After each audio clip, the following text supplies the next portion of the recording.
Muy buenas clases, vamos a resolver ahora un problema de las máquinas de corriente continua, trabajando como generador con excitación en paralelo, ¿vale? Tenemos los parámetros de nuestra máquina, nuestra curva de magnetización que nos permite conocer la Phen en función de la IF, pues aquí a retocarla un poquito, y nos pide el enunciado que queremos determinar nuestra tensión terminal en vacío, la tensión terminal a plena carga y el coeficiente de regulación de tensión. Y luego nos dicen en el último apartado que se eliminan las bobinas de compensación, aparece una reacción de inducido y que se quiere calcular pues, la tensión terminal y el coeficiente de regulación. ¿Vale? Pues empezamos con el primer apartado. Para calcular la tensión terminal en vacío, pues tenemos que recordar que la tensión en vacío en una máquina con el circuito inductor colocado en paralelo, pues que se daba para aquel punto en el cual la curva de la tensión terminal cortaba a la curva de la Phen. Para ello, para poder trazar esta curva de la tensión terminal, pues recordamos que Vt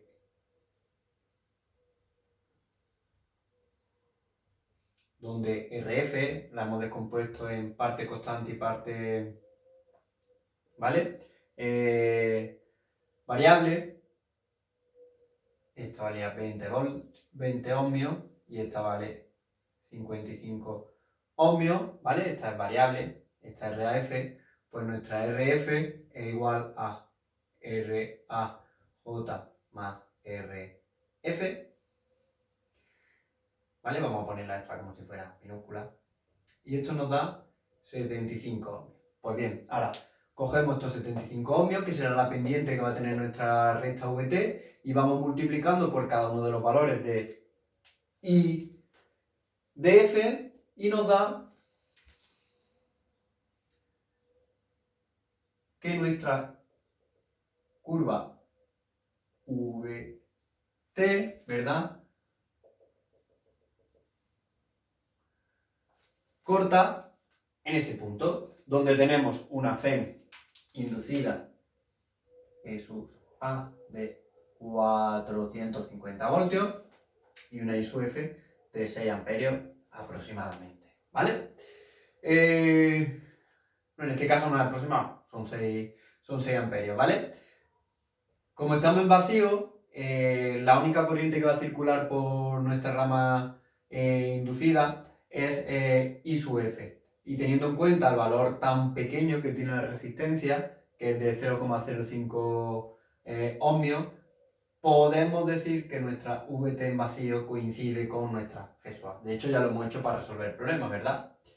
Y como os decía, pues bueno, la caída de tensión es tan pequeña ahí que en realidad no es muy grande el error que cometemos. Con lo cual, nuestra tensión terminal en vacío es de 450 voltios. En el siguiente apartado B, concluido el primero, yo creo que de manera satisfactoria, vamos con el apartado B, ¿vale? Nos piden ahora la tensión terminal a plena carga.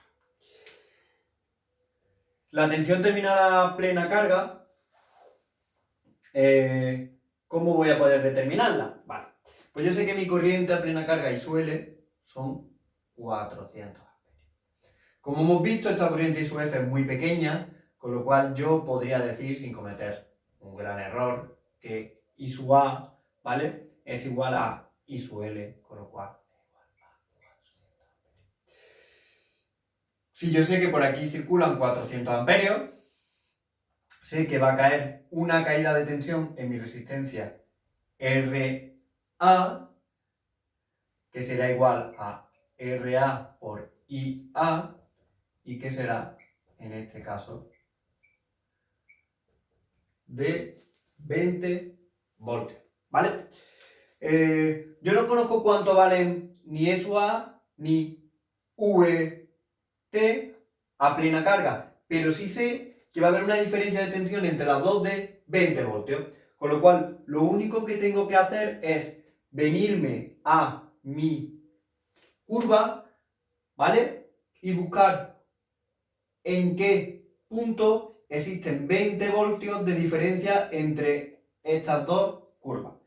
Me vengo y veo que aproximadamente, si estos son 50, pues 20 una cosita así, pues que aproximadamente aquí yo tengo una diferencia de 20 voltios. Y eso aproximadamente me ha dado que es VT igual a 416 voltios, sus A pues serán 20 voltios más, ¿verdad? Y conozco también, ¿verdad?, cuánto valdría mi IF, ¿vale? Aproximadamente son 5,5 amperios. Por último me pide el coeficiente de regulación de tensión, RV, que no era más que nuestra tensión terminal en vacío menos mi terminal a plena carga menos VT a plena carga y por 100 para expresar. Bien, como se trata de una máquina trabajando como generador con la excitación en derivación, sabemos que nuestra tensión terminal en vacío va a ser mayor que nuestra tensión terminal a plena carga. De hecho, si recordamos, habíamos tenido que era 450 voltios en vacío y ahora nos da 416 voltios, con lo cual nuestro RV, sustituyendo los valores que conocemos, sale que es de 8,1%.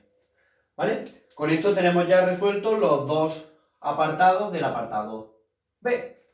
Vamos con el último de los apartados que aquí nos corresponde, este ejercicio.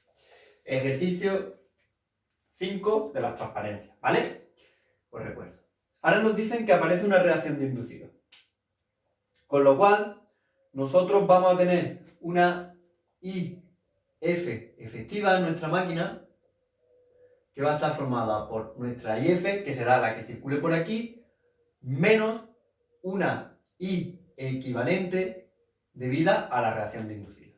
Esta reacción de inducido puedo calcular la I equivalente, como veíamos en teoría, dividiendo su fuerza magnetomotriz de la reacción de inducido entre el número de espiras de nuestra rama inductora, por la cual circula IF.